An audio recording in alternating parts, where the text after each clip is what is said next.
Conexão Assembleia.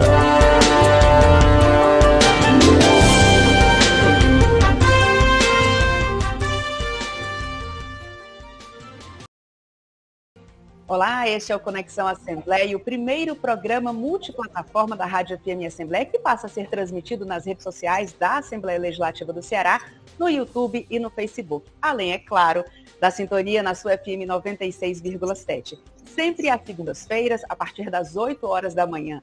E atendendo aos protocolos de segurança, por conta da pandemia da Covid-19, equipe e entrevistados participam remotamente. E para participar do nosso programa, enviando algum comentário ou sugestão, anote o nosso WhatsApp, 859-8201-4848. Eu sou Kézia Diniz e convido você a nos acompanhar nesta conexão. Sejam bem-vindos. E para o programa de estreia, temos um convidado que conhece bem os problemas do nosso país, que tem travado uma verdadeira batalha, através do diálogo, para propor soluções que devolvam o Brasil a um lugar de destaque. Eu estou falando de Ciro Gomes, e é com ele que a gente conversa sobre as demandas do Brasil, os bastidores eleitorais, a relação com antigos aliados, as possíveis alianças para 2022. Ciro, muito obrigada por aceitar o nosso convite e seja bem-vindo ao primeiro Conexão Assembleia. Muito bom dia, Kézia. Muito obrigado pela oportunidade de estrear com você, um programa que basta pela sua presença, é garantia de sucesso. Jornalista muito jovem, mas extremamente talentosa desde o começo da sua carreira. E eu quero felicitá-la, desejar muita sorte nesse programa novo, que será certamente um espaço onde a população cearense, brasileira e mundial, porque a internet hoje nos permite isso, beberão da boa informação, da seriedade, do equilíbrio, né, da pluralidade de pontos de vista. E cumprimento o presidente Evandro Leitão, né, que abre esse espaço para um jornalismo independente na nossa Assembleia. Por falar em Evandro Leitão, o deputado presidente da Assembleia Legislativa, o deputado Evandro Leitão, ele inclusive fez questão de enviar uma mensagem para o programa e também para o senhor. Vamos ouvir? Olá pessoal, hoje dia 10 de maio estamos iniciando o programa Conexão Assembleia, apresentado pela jornalista Kézia Diniz. Estamos recebendo com muito prazer o ex-ministro, o ex-governador Ciro Ferreira Gomes, abrilhantando aqui os nossos trabalhos. Novidades teremos no futuro breve nesse programa. Estamos aqui convidando a todos vocês para participar. Um forte abraço a todos e acompanhe a nossa programação pela Rádio FM Assembleia.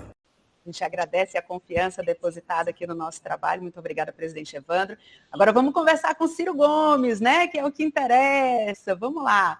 Ciro, queria começar falando com você sobre esse momento que o Brasil vive, mas do ponto de vista político, né? As peças desse xadrez político já avançam rumo à eleição do próximo ano e a discussão entre polarização, a discussão entre uma terceira via, enfim. Mas como é nesse momento em que a gente vive um isolamento social mais rigoroso em alguns pontos do país, como é chegar até as pessoas, passar uma mensagem nesse momento em que o deslocamento, né, que normalmente seria o tradicional a se fazer, nesse momento que o deslocamento ele não é possível. Como chegar, como passar essa mensagem?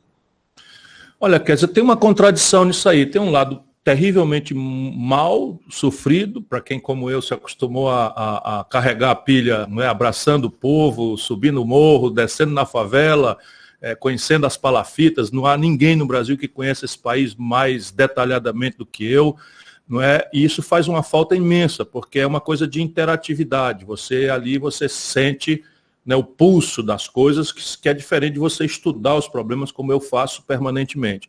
Por outro lado, é impressionante, quer dizer, eu saio de Fortaleza, tomo um avião, desço em São Paulo, quer dizer, saio de 3 horas da madrugada, desço em São Paulo às 6h30 da manhã, espero 1h30 no aeroporto, tomo outro avião, desço em Campo Grande, aí vou para uma universidade, faço uma palestra que faz fila de rodar o quarteirão, falo para 700 pessoas.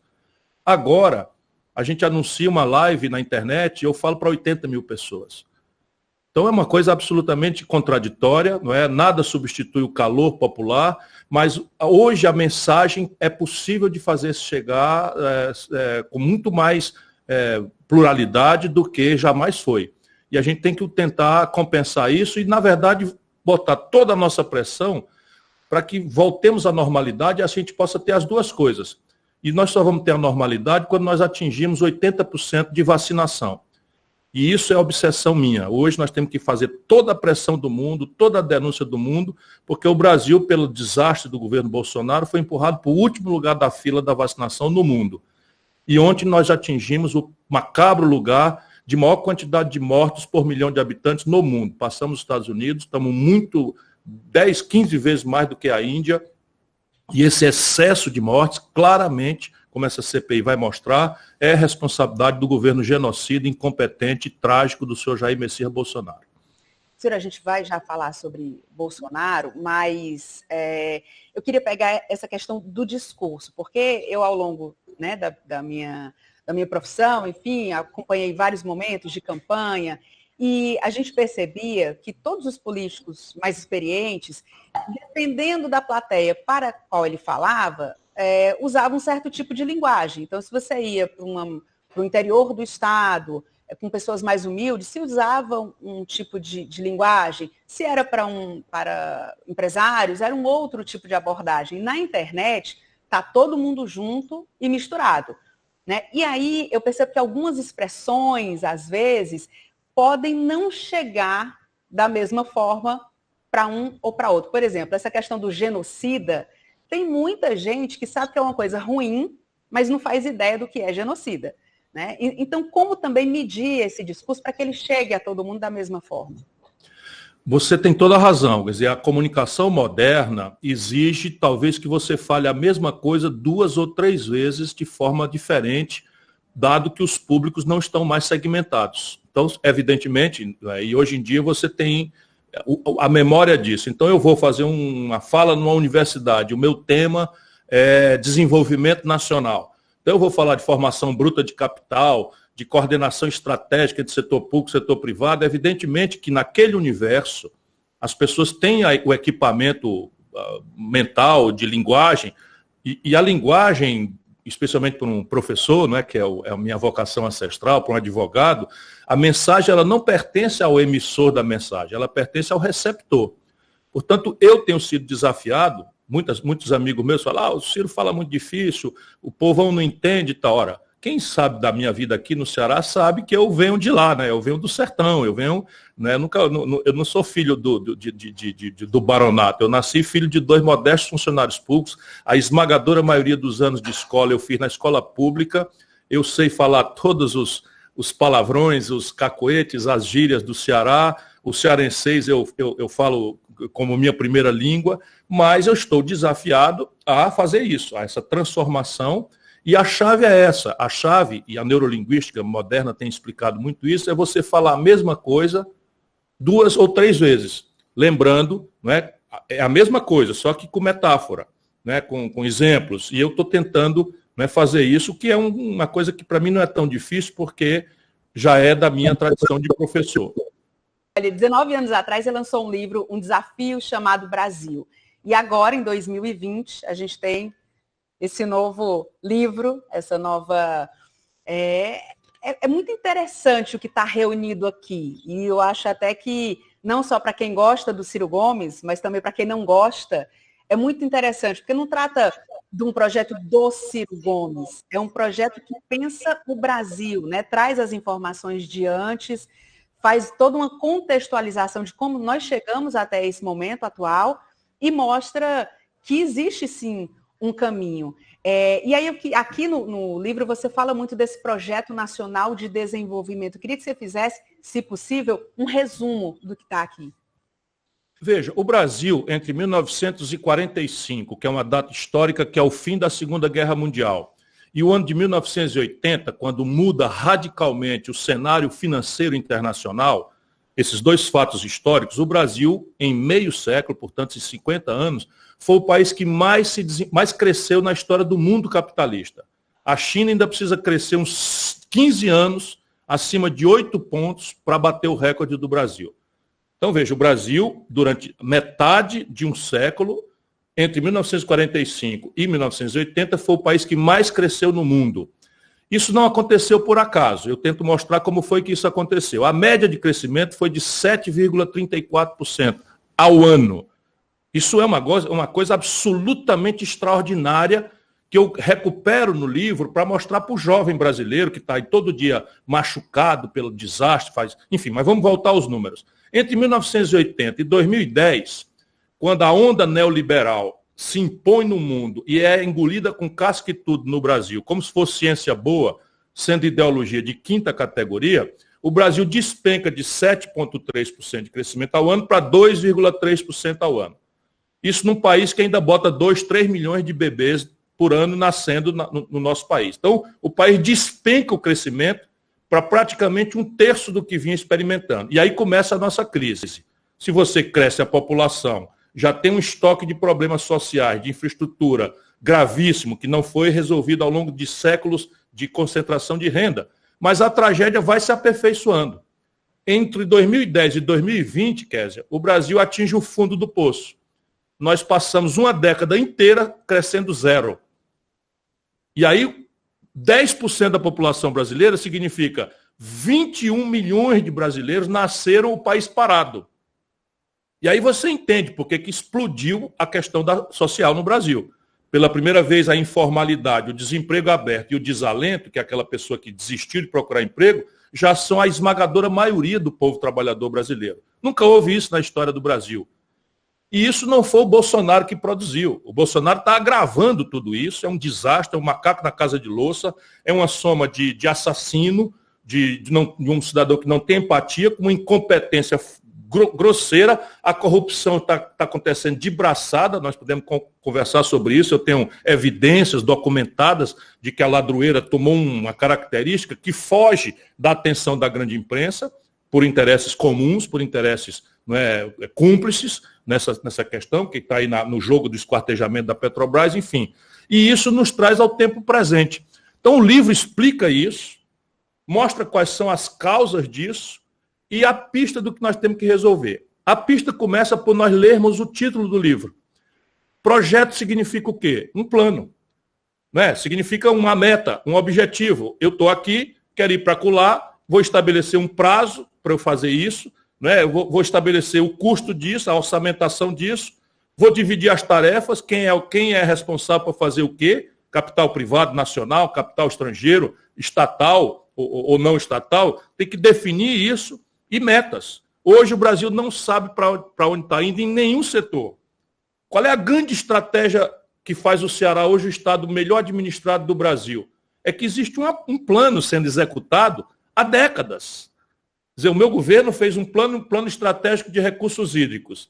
Esse plano previa, até 2030, quanta água cada lugar do Ceará ia precisar, ponderava de onde é que essa água vinha e estabelecia o que é que tinha que ser feito para que isso não faltasse água no Ceará. Pois bem, nós somos hoje o estado do semiárido do Nordeste, que tem a equação mais resolvida de tudo isso. Hoje, inclusive, nós estamos já independentes, que eu tenho orgulho de ter executado a parte mais importante disso, está lá na placa do Castanhão, a conclusão do Castanhão, embora tenha sido uma obra de muitos cearenses, o São Francisco, eu que projetei, banquei as brigas todas, mas hoje o Ceará, Fortaleza, por exemplo, já está conectada com o Rio São Francisco, que chega pela transposição, cai no eixo do Rio Salgado, desce no Vale do Jaguaribe, represa no Castanhão, e pelo Eixão das Águas ou Canal do Trabalhador, chega em Fortaleza e no Pecém. Tudo isso foi planejado. O Ceará hoje tem a melhor educação pública do Brasil. Olha, um dos estados mais pobres do Brasil tem a melhor educação pública do Brasil. Por quê? Porque nós estamos executando um plano continuado, melhorado, aperfeiçoado, criticado. E isso é o que não tem no Brasil. Quem é capaz no Brasil de dizer para onde é que nós estamos indo? Nada. Portanto, a primeira ideia é projeto. Recuperar a ideia de planejamento que está completamente perdida. E eu avanço no livro afirmando que o Brasil pode ter os indicadores de desenvolvimento humano, econômico e sociais da Espanha em 30 anos. Então eu estabeleço uma meta, por exemplo, o Brasil, para atingir a renda per capita da Espanha, tem que crescer em média 5% ao ano. Se nós estamos crescendo zero, está aí o primeiro desafio, voltar o país a crescer. Aí eu desço no livro dizer como é que cresce.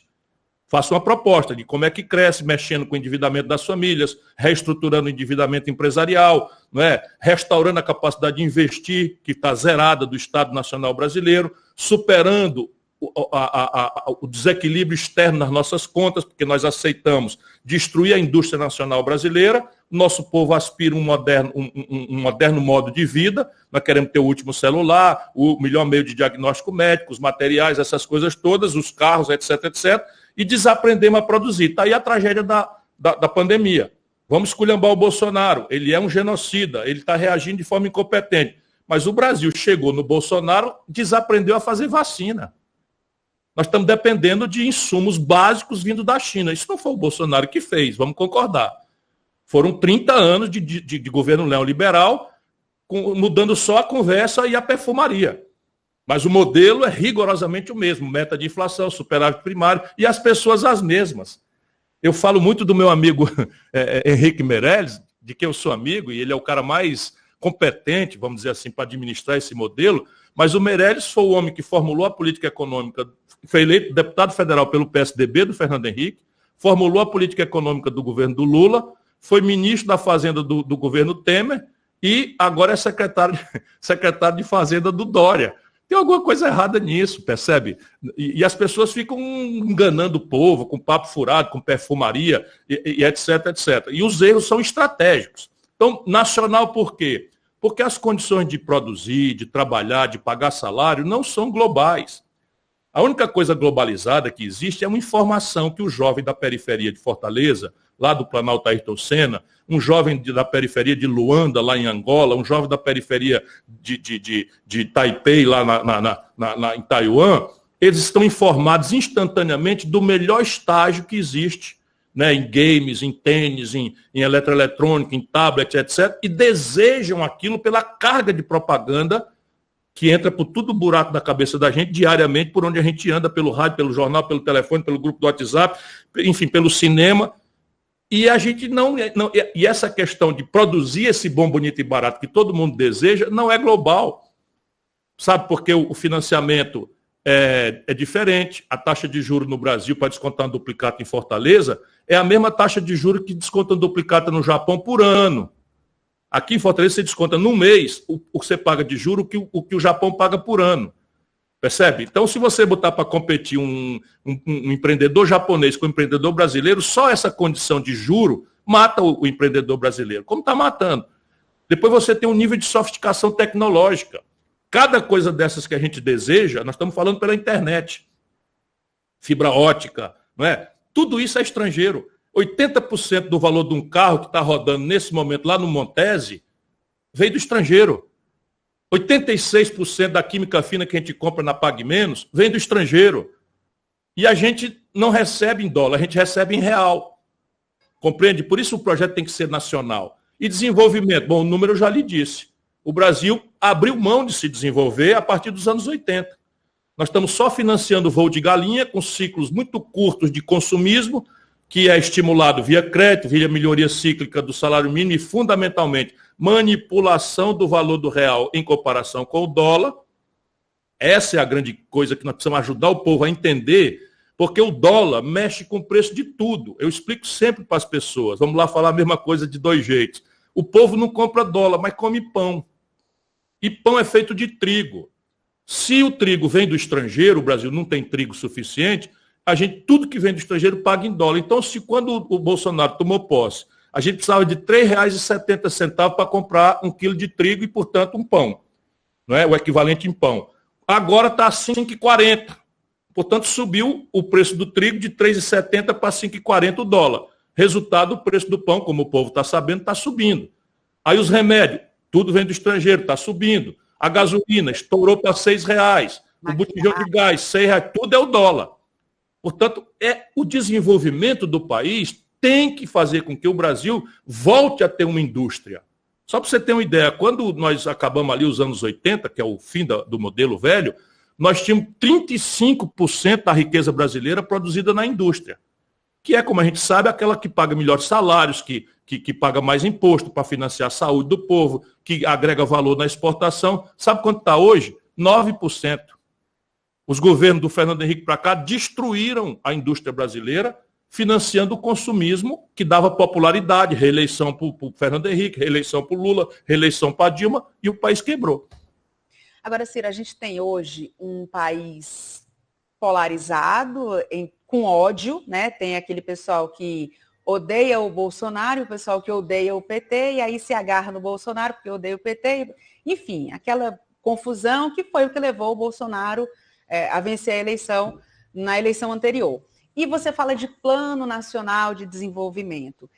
Num ambiente em que existe ódio, e num ambiente também que existe o que sempre houve, na verdade, a vaidade dos próprios atores políticos que estão ali. Todo mundo quer ser o pai da criança, né? Todo mundo quer ser o que fez o plano de salvação. Como chamar essas outras pessoas para participar e quebrar essa vaidade, fazer com que essas pessoas entendam que é um plano que pode ser conversado, que pode ser trabalhado e que é uma saída para acontecer. Olha, Kézia, o Brasil nunca precisou tanto do seu povo quanto está precisando agora. E a explicação simples é essa que você, de forma muito brilhante e concisa, colocou. Nós temos a pior crise da história, os números são absolutamente terríveis, né? Por qualquer ângulo que você queira considerar, é o pior momento da história brasileira. Do ponto de vista do povo trabalhador, eu já dei os números de desemprego aberto, de desalento, de informalidade, pela primeira vez na história, é a maioria do povo. A renda média do povo está despencando. O símbolo mais cruel disso é que o valor de compra do salário mínimo vis-à-vis a cesta básica é o menor poder de compra dos últimos 15 anos. E a carestia está de volta, né, no lado dos brasileiros. Você imagina um cidadão pagar R$100 quase num botijão de gás? Não é? É um negócio absolutamente inimaginável, não é, numa situação como essa. Sob o ponto de vista empresarial, o que está acontecendo? Da Dilma para cá, nós fechamos quase 300 mil pontos de comércio, antes da pandemia. Antes da pandemia. A indústria brasileira é a maior destruição do mundo capitalista. Já tem uma tese coreana mostrando o desmonte da indústria nacional brasileira por esse conjunto de maluquices que foi, inclusive, dourada a pílula com discurseira de esquerdismo da boca para fora e que, na verdade, fez o serviço sujo dos interesses do rentismo. Eu estou com os números todos aí para publicar, eu vou fazer esse debate com muita contundência e clareza para que o povo brasileiro tenha as ferramentas para se vacinar. E, sob o ponto de vista do governo, não há precedente. Esqueça a conversa mole, que vive entupindo as grandes mídias do Brasil, e olhe para trás, 12 meses, o buraco na conta do governo brasileiro é 5 vezes o maior da história.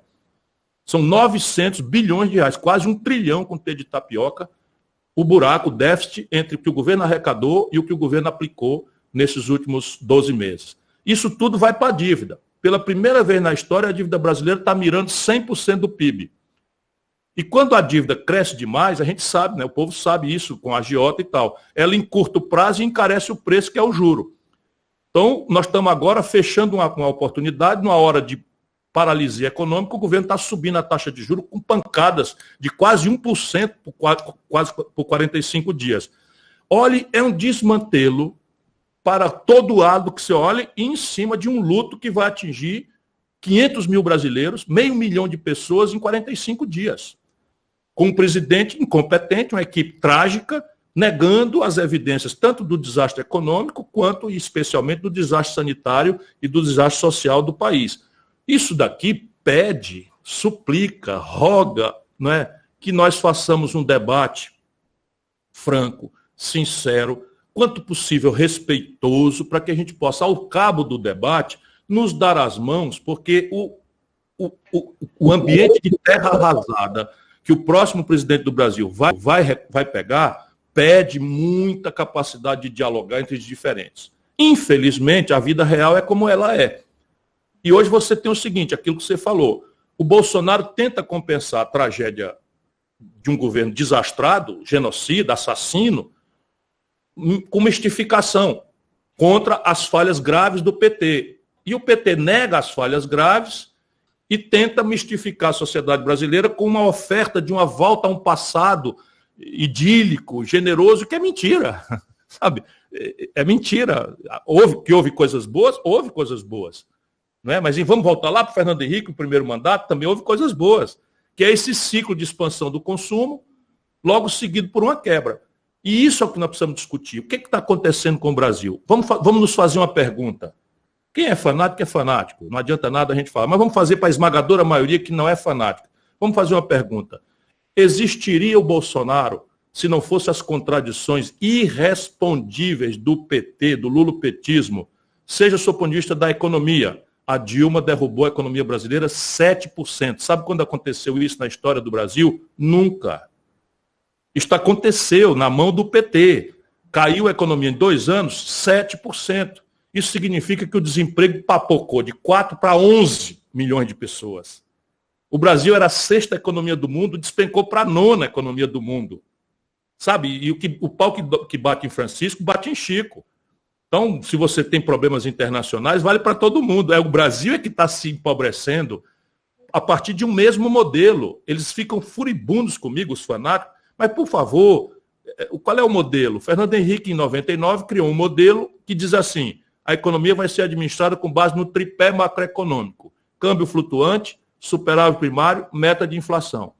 Isto, quando entrou em vigor, desenvolvimento passou a ser um subproduto, se possível. E a gente está vendo que não tem desenvolvimento nenhum do país. Não é possível. Qual foi o modelo de economia política do lulopetismo? Rigorosamente o mesmo. Aí alega que teve um golpe. Qual foi o modelo de economia política do Michel Temer, que assumiu com o golpe? O mesmo. Qual foi o modelo econômico do Guedes / Bolsonaro? O mesmo. Compreende? Aí você olha assim, o comércio está perdendo como nunca perdeu. A indústria brasileira, com o câmbio extremamente competitivo, tem a pior exportação dos últimos 47 anos. Qualquer número que você queira considerar vai revelar o que eu estou dizendo. A indústria brasileira, a Ford estava há quase 50 anos no Brasil, foi-se embora. A Sony estava há quase 50 anos no Brasil, foi-se embora. A capacidade instalada ociosa da indústria brasileira ou multinacional localizada no Brasil é quase 30%. Há 10 anos. Ele tem capacidade de produzir 1.000 geladeiras, só estou produzindo 700. E quem é que vai investir para abrir uma fábrica nova de geladeira se as fábricas que tem não dão conta de vender, senão 70% da capacidade que tem? E aí você tem tudo isso, e do lado do lulopetismo e do bolsonarismo é só esculhambação um no outro, esculhambação um no outro. Eu vou tentar dizer para o povo, olha, fígado, ódio, amores febris, paixões febris, ainda que sejam o melhor sentimento, coração também não são bons conselheiros em política. Na política a gente tem que tentar forçar a mão para que a inteligência do povo seja iluminada pela compreensão da raiz dos problemas e, em vez da gente acreditar em Papai Noel e Salvador da Pátria, a gente tem que exigir a solução dos problemas. E aí eu digo a você, definitivamente a solução para o desastre do presente, trágico, boçal, assassino do Bolsonaro, não é uma volta ao passado, sabe, de um lulopetismo que não se recicla, não se renova, sabe, acabou de fazer uma caminhada em Brasília, que eu não vou comentar, francamente, né? Se aquilo ali for a solução para o futuro do país, eu estou fora.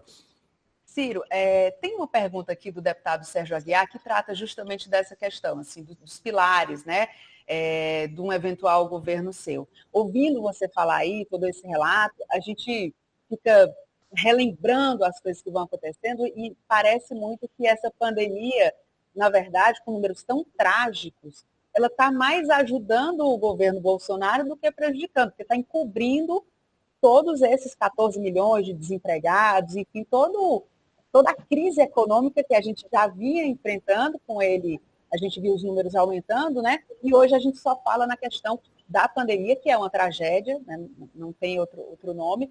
Mas, enfim, dentro desse debate, a gente tem a participação do deputado Sérgio Aguiar, que quer fazer também uma pergunta. Vamos ouvir.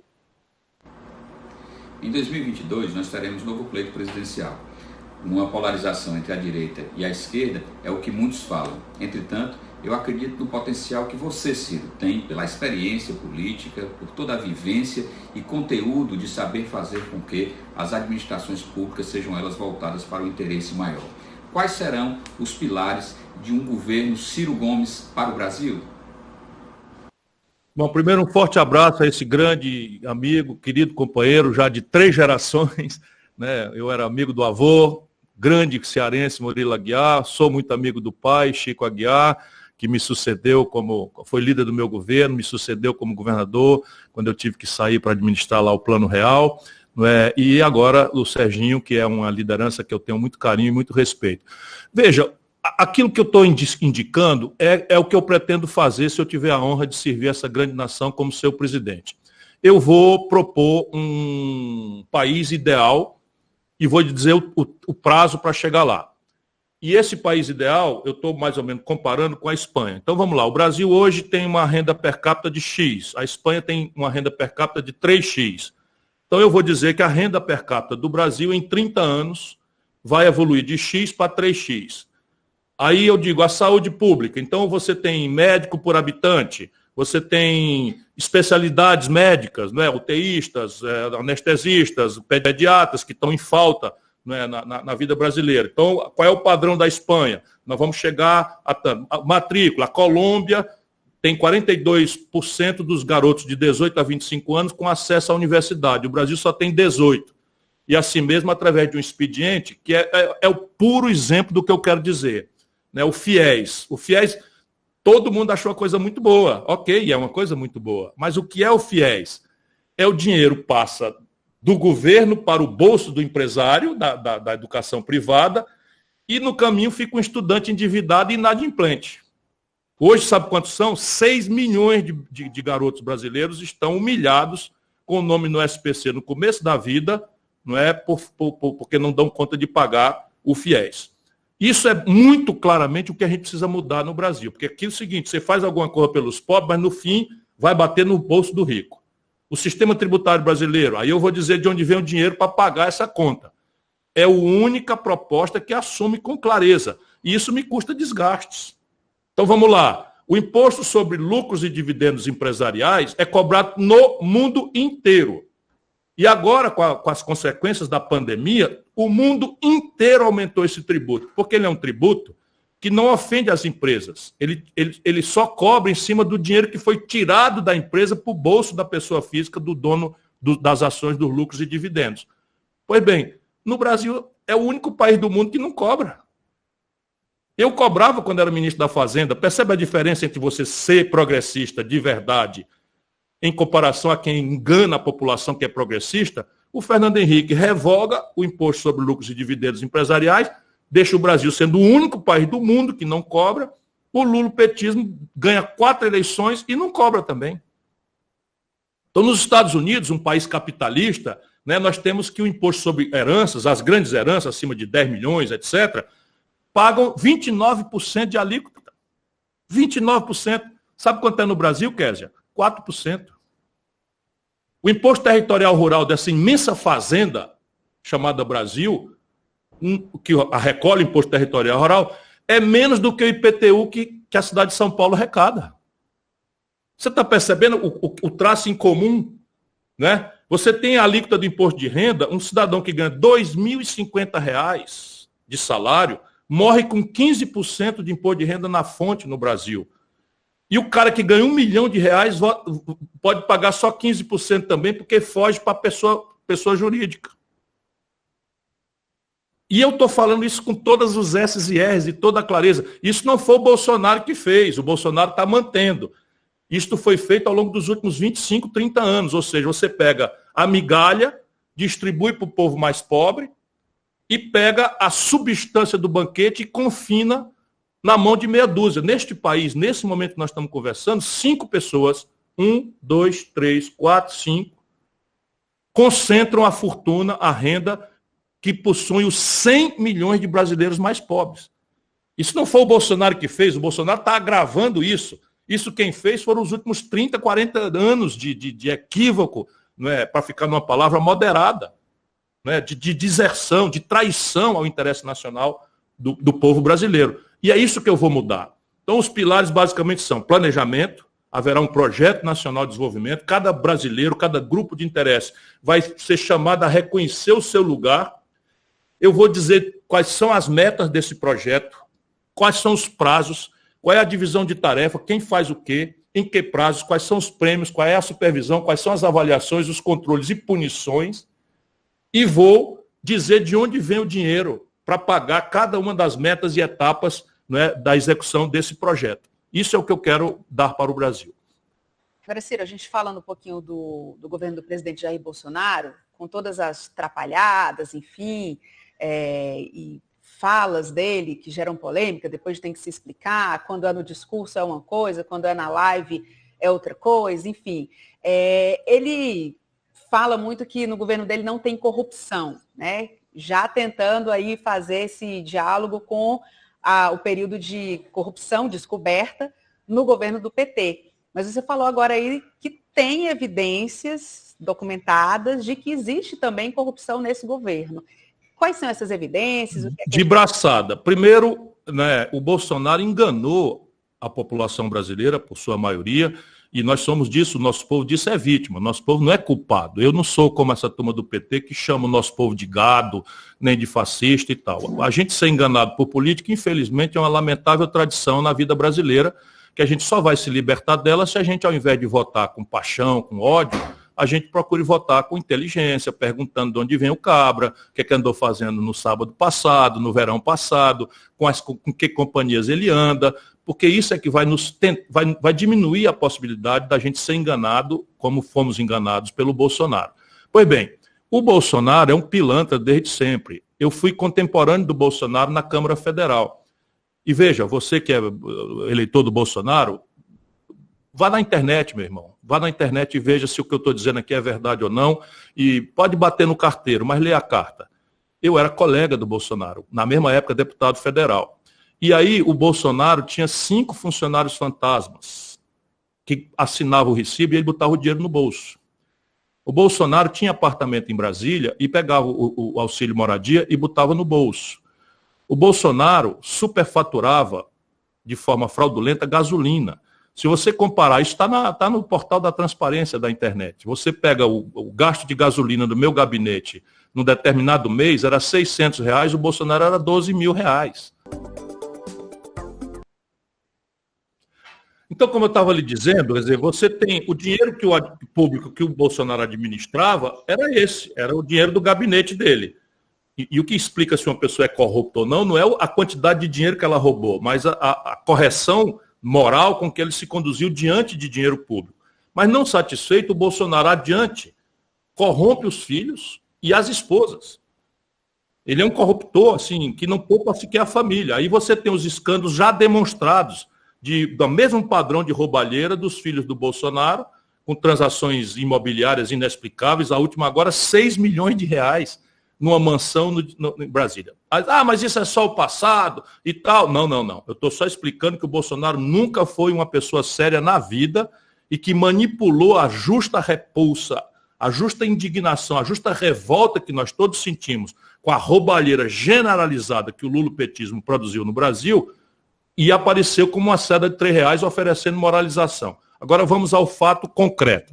Eles descobriram, e nisso Paulo Guedes que é o cérebro, que se eles roubarem junto com a elite do baronato brasileiro, esse escândalo não aparece, porque o baronato controla os caminhos da informação no Brasil. Agora eu vou te mostrar como é que eles estão roubando. O Banco do Brasil, fundado por Dom João VI, tinha ativos de 3 bilhões e 100 milhões de reais, que é assim, vou lá, tomo um dinheiro emprestado, deixo um papagaio assinado lá, um cheque pré-datado, uma promissória e tal, e o Banco do Brasil fica com aquilo. Aí amanhã eu não dou conta de pagar, o Banco do Brasil tem uma subsidiária criada há décadas atrás, em que ele registra esses créditos como de recuperação duvidosa, abate do imposto, mas manda para essa subsidiária fazer a recuperação, contratar um advogado, chamar para fazer acordo, etc, etc. O Banco do Brasil tem uma empresa dele só para isso, uma subsidiária só para isso. Pois bem, de Dom João VI para cá, pela primeira vez na história, o senhor Jair Bolsonaro pegou os 3 bilhões e 100 milhões de reais da carteira de haveres do Banco do Brasil e vendeu para o BTG, um banco privado, sem licitação, por 300 e poucos milhões de reais. Esse G de BTG é Guedes. O Guedes fundou o BTG e esse G aí é de Guedes. Eu estribuchei, denunciei, etc, etc. Tem uma representação no Tribunal de Contas da União. Agora, você leu isso na grande mídia, se leu uma notinha desse tamanho. Por quê? Porque esses 3 bilhões são barões que estão devendo, não é o nosso povo. E esses barões agora estão negociando com o BTG, veja que negociata, 3 bilhões vendido por 300 milhões, se o BTG vender, descontar 2 bilhões e 700, ele ainda ganha 100 milhões de reais nas costas do povo brasileiro. E isso tudo é ladroeira. Alguém levou Quer pegar outra? Num dia tal, eu tenho isso tudo documentado, um dia tal, às 17h30, o Bolsonaro pegou 4 generais desses de pijama que estão tentando transformar as Forças Armadas num partido político corrupto e fisiológico, e o Guedes na sala dele, 5h30 da tarde. O Bolsonaro diz, eu vou trocar o presidente da Petrobras. 17 minutos depois, Kézia, está tudo documentado, 17 minutos depois, uma corretora, que a gente sabe o nome, entrou no mercado futuro de ações e fez uma aposta de que as ações da Petrobras iam se desvalorizar pesadamente quando o mercado inteiro estava apostando na direção oposta porque o petróleo está subindo. 15 minutos depois, um aplicador com 160 mil reais ganhou 18 milhões de reais nessa operação. É só quebrar o sigilo que você vai ver quem foi que ganhou essa montanha de dinheiro em cima de uma informação privilegiada. Será que foram os 4 generais que não entendem patavina de nada e que estão aí desastrando o Brasil junto com o Bolsonaro? O pior deles é o Pazuello? Ou foi o cara que entende de jogatina de mercado que vazou isso e ganhou esses 18 milhões em 15 minutos? Agora, se alguém pode fazer alguma coisa em relação... Não, vamos continuar, isso aqui é só o comecinho. Estão roubando de braçada. Olha, essa gente não pode falar da ladroeira do PT não, porque o PT roubou de braçada, mas esse aqui estão roubando de braçadas. Vamos lá. Nós fomos ao Supremo Tribunal Federal exigir, não é, aquela lei, que o Supremo Tribunal Federal proibisse o Bolsonaro de vender a Petrobras sem pelo menos consultar o Congresso brasileiro. Porque a Petrobras pertence ao conjunto da sociedade brasileira e é uma empresa chave, estratégica para a retomada do desenvolvimento do país. Pois bem, o Supremo nos deu ganho de causa. Só pode privatizar a Petrobras se consultar a Câmara Federal, vírgula, exceto as subsidiárias. Olha aqui como é que se faz a roubalheira moderna. Então, quem é que define na Petrobras quem é subsidiário ou não? O Conselho de Administração. O Bolsonaro nomeou um Conselho de Administração todo majoritariamente do mercado. Resultado, eles aprenderam o caminho. Estão fraudando a decisão do Supremo, estão esquartejando a Petrobras e vendendo aos pedaços, transformando em subsidiária. E aí começa a roubalheira maior da história do Brasil.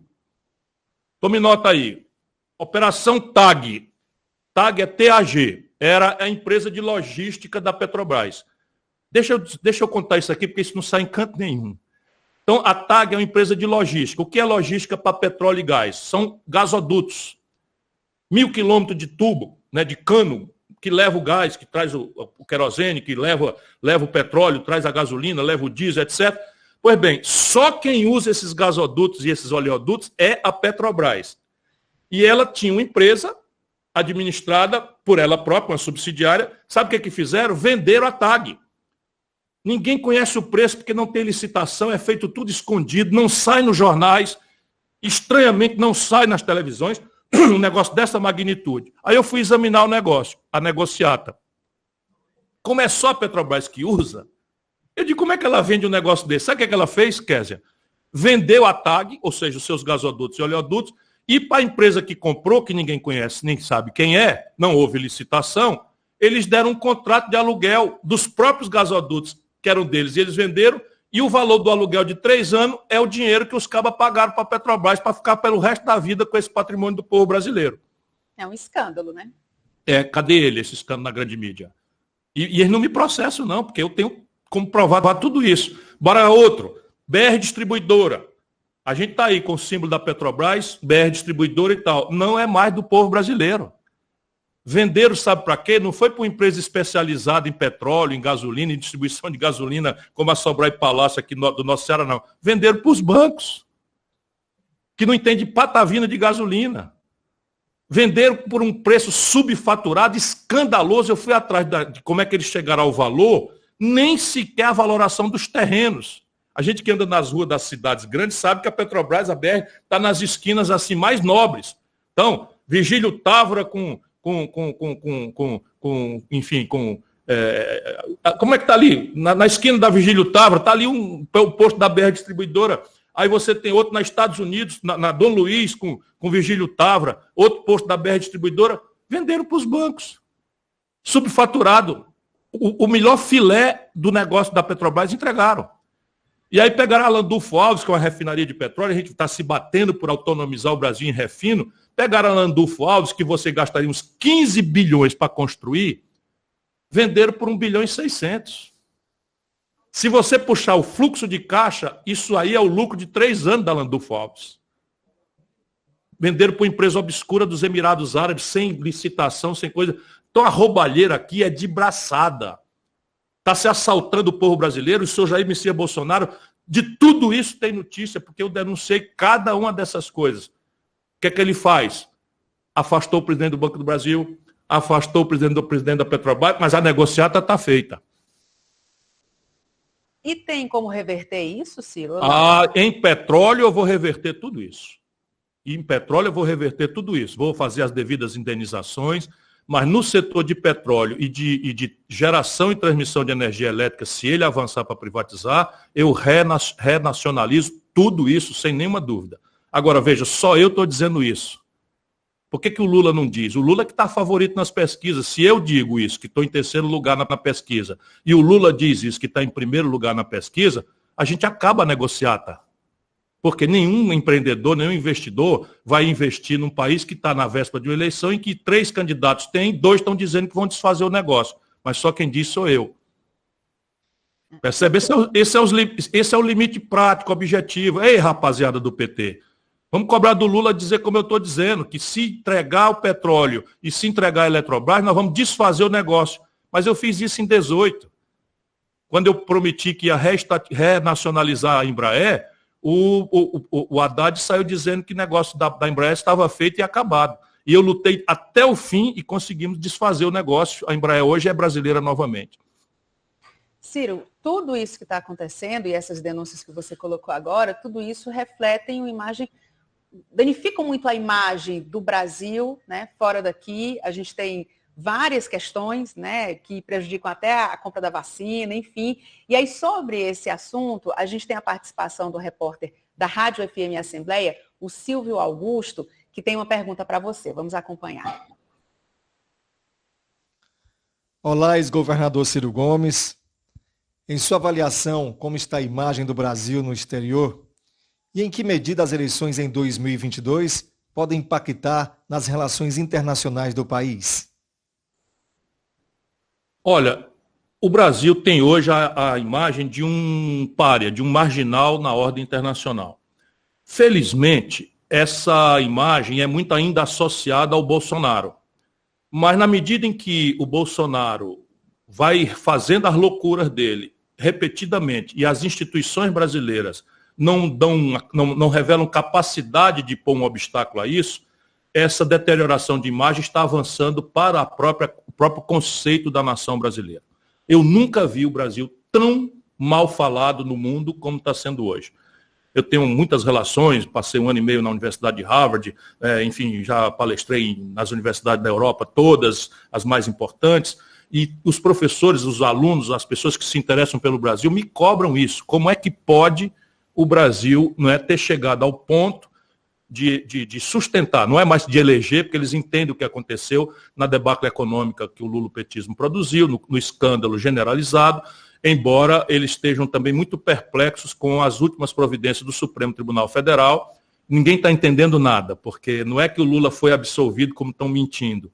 Eles simplesmente adotaram um expediente de anular os processos, que eram de fato nulos, eu cansei de avisar que isso ia acontecer, porque o Sérgio Moro largou de ser juiz para ser um inquisidor, um perseguidor, politiqueiro, absolutamente inescrupuloso, que usou a função de juiz para perseguir um político e depois se associar ao político que foi beneficiado pela ausência desse político nas eleições. E aí, o petista está dizendo que o Lula é inocente. Tem nada de inocente. Os processos vão começar tudo de novo. E eles não entendem como é que o Supremo, só 5 anos depois, descobriu que a vara de Curitiba era incompetente. Enfim, o Brasil está sendo mal falado. E a sensação mais desagradável é de que nós somos uma sociedade que está aceitando isso passivamente.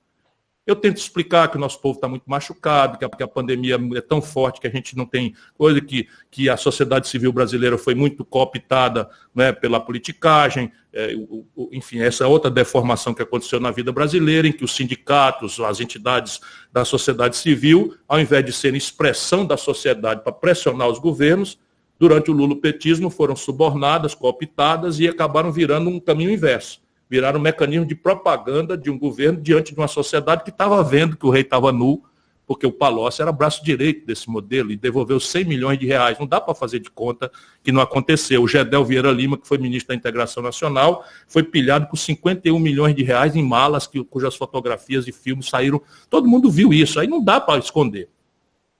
Para sair disso, não é, o Brasil só tem uma condição, é afirmar um debate em que nós vamos dizer à comunidade internacional que nossa responsabilidade é limpar essa sujeira. Né? E fazermos isso porque as pessoas não têm a noção exata, os países grandes são assim, né, de que da relação boa ou má que o Brasil mantém com o mundo depende a condição de viver do nosso povo. Concretamente, agora nós temos um exemplo. O Bolsonaro esculhamba a China, os filhos do Bolsonaro esculhamba a China, e o Brasil chegou na pandemia incapaz de fazer vacina. Então, a matéria-prima da vacina vem da China. Aí a China pega um papel que é para carimbar, para sair o negócio do porto, bota no fundo da gaveta, não precisa fazer nada, não precisa falar nada, deixa no fundo da gaveta. Resultado, eu tenho 63 anos, tomei a primeira dose, me emocionei com a qualidade do serviço que os servidores da saúde estão fazendo. Cheguei a chorar, não é, de emoção, porque eu também estou muito machucado. Muita gente perto de mim morrendo e eu me sentindo impotente de ver como tudo isso podia ser diferente, enfim. Mas eu transformo a minha depressão, a minha tristeza, a minha amargura em luta, em revolta, em militância, não é? E é o que eu estou procurando fazer diariamente, como estou procurando fazer aqui. Pois bem, a segunda dose, para mim, estou falando bem concreto, estava marcada para agora, dia 1º de maio. Mandaram me avisar que não tem mais vacina. Porque o Brasil virou. Agora, dia 14, acabou o estoque de vacina do Butantan. E é isso que está se fazendo com o povo brasileiro. Morre o Paulo Gustavo de uma doença que podia estar prevenida com vacina se o Brasil tivesse aceito. Nós já estávamos vacinando desde novembro.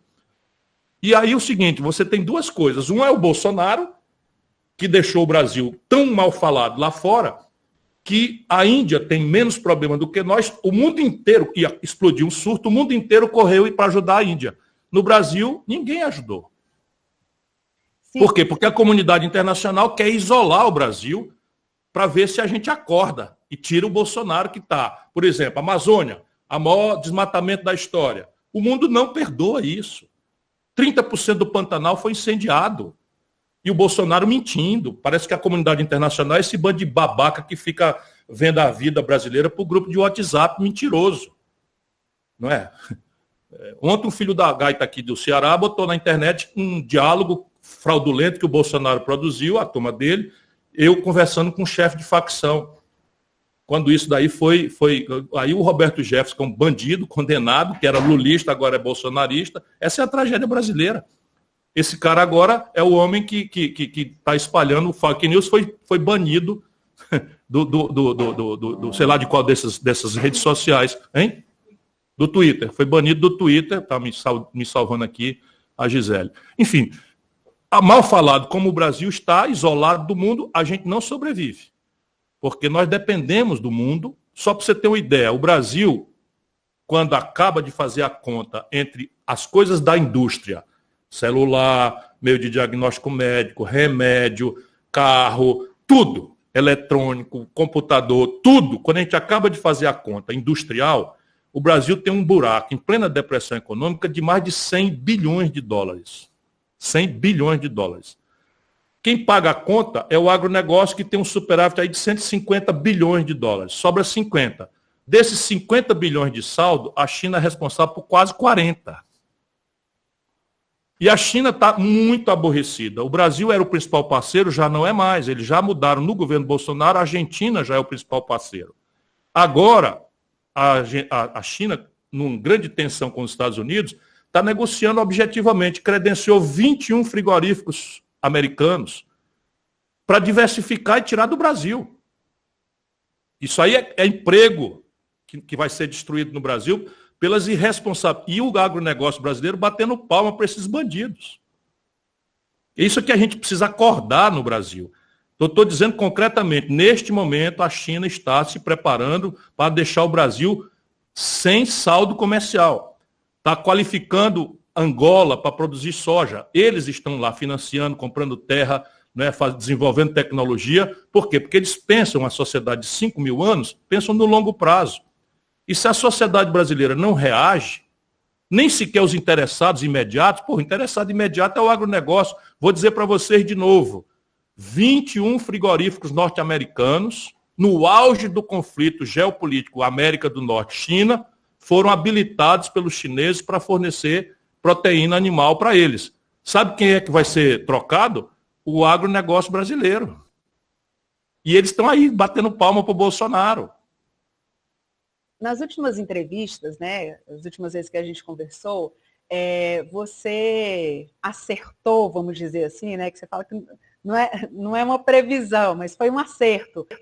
Pela leitura que você faz da política brasileira, enfim, acertou que a Dilma ia passar pelo processo de impeachment, que o Eduardo Cunha ia ser preso, enfim, né, depois que o Temer, tudo que ia acontecer com o Temer, tudo isso você apontou.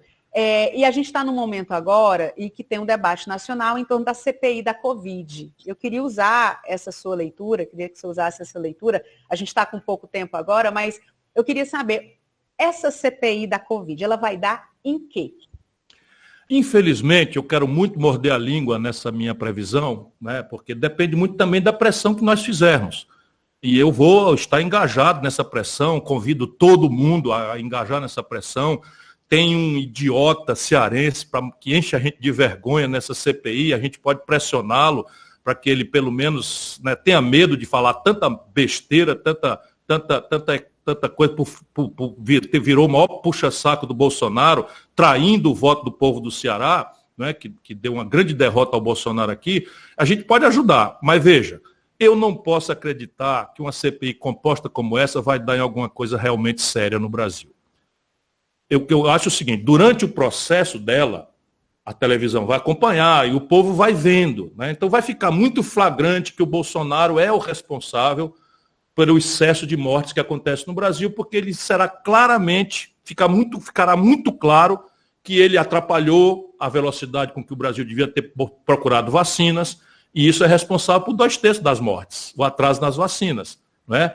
O Bolsonaro prescreveu remédio, não vai dar para esconder, prescreveu remédios, né, tem, aliás, outra cearense enchendo a gente de vergonha lá, né, acabou de confessar para o Ministério Público Federal que fizeram a propaganda em Manaus, né, de remédios que não tem retaguarda científica. Isso tudo vai ajudar o povo brasileiro, especialmente a parte que não está apaixonada, que enfim, que quer olhar as coisas com inteligência e não com negócio de babaquice, de paixão e ódio, que isso não bota ninguém para frente. Portanto, ela é muito importante, a gente tem que fazer toda a pressão do mundo. Agora, dá para um cara como eu, conhecido há 40 anos na luta do povo brasileiro, não é? Acreditar que o Brasil vai ser moralizado por um relator chamado Renan Calheiros?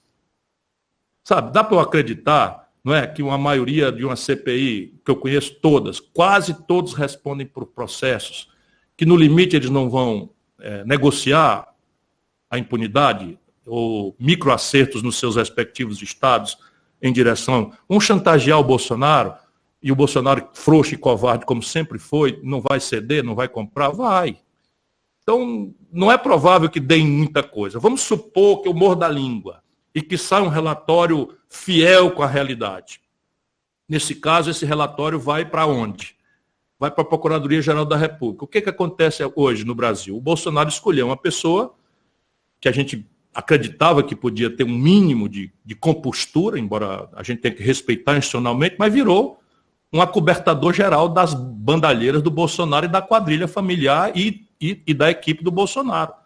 Então virou ali um instrumento de proteção da corrupção generalizada do Bolsonaro. Todas essas notícias que eu dei aqui são notícias crime. Qualquer Procuradoria da República tinha obrigação de abrir um procedimento investigativo, me chamar as partes, investigar e mandar arquivar, dizendo que o Bolsonaro é inocente. Não é? Mas não, simplesmente faz de conta que não houve, recebe as notícias de crime que eu encaminho via o Supremo Tribunal Federal e manda para o arquivo, ou senta em cima, não faz nada. Portanto, o que vai dar a CPI? percebe? Não vai dar em pizza. A gente tem 5 minutinhos ainda de programa, mas eu ainda tenho muitas perguntas. Eu vou fazer perguntas bem diretas e se você puder resumir. Olhando aqui um pouquinho para o Ceará, a gente tem o senador Tasso Gereissati, que há pouco tempo foi citado aí como um possível candidato do PSDB, embora todo mundo saiba que isso é difícil de acontecer, mas eu queria saber qual é a sua relação hoje com o senador Tasso Gereissati. Vocês voltaram a se falar, vocês se ligam? Sim, nós somos muito amigos. Eu nunca tive nenhum distanciamento pessoal do Tasso. Para mim, é um dos maiores cearenses do século XX, entrando pelo século XXI. Nada dessa revolucionária mudança que hoje talvez muita gente não dê valor, mas olhando, por exemplo, o vizinho Rio Grande do Norte com o funcionalismo atrasado, Piauí numa crise tremenda, né, São Paulo numa crise tremenda, o Rio de Janeiro quebrado, Rio Grande do Sul quebrado, Minas Gerais quebrado. O Ceará é o estado mais sólido do Brasil, com consequência prática para a vida do povo. Isso começou com o Tasso Gereissati.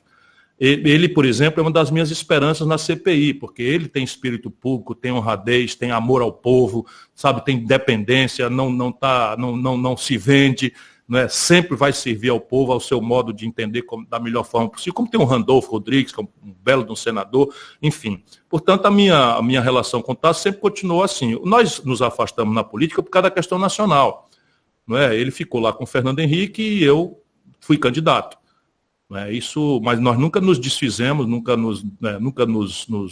enfim, eu tenho por ele um apreço, uma estima, um carinho e uma admiração que só crescem. A questão nacional pode trazer alguma outra ruptura aqui no Ceará, uma vez que o PT provavelmente vai ter candidato, sendo o Lula ou não, o governador Camilo é do PT, e toda eleição nesse grupo político entre PT e PDT, e que toda eleição, nas últimas que a gente acompanhou, sempre tem essa tensão. O que você está imaginando aqui para o Ceará? O PT vai dar palanque para o Lula, o PMDB, aliás, o MDB com Eunício Oliveira vai dar palanque para o Lula? Kézia, a hora agora é a hora da enganação. Portanto, quem não se deixa enganar, nem está interessado em enganar ninguém, vai dizer simplesmente o que pode ser dito. Ninguém tem a menor ideia do que vai acontecer em 2022 no Brasil, não é? E aqui no Ceará, o que está em jogo é um projeto.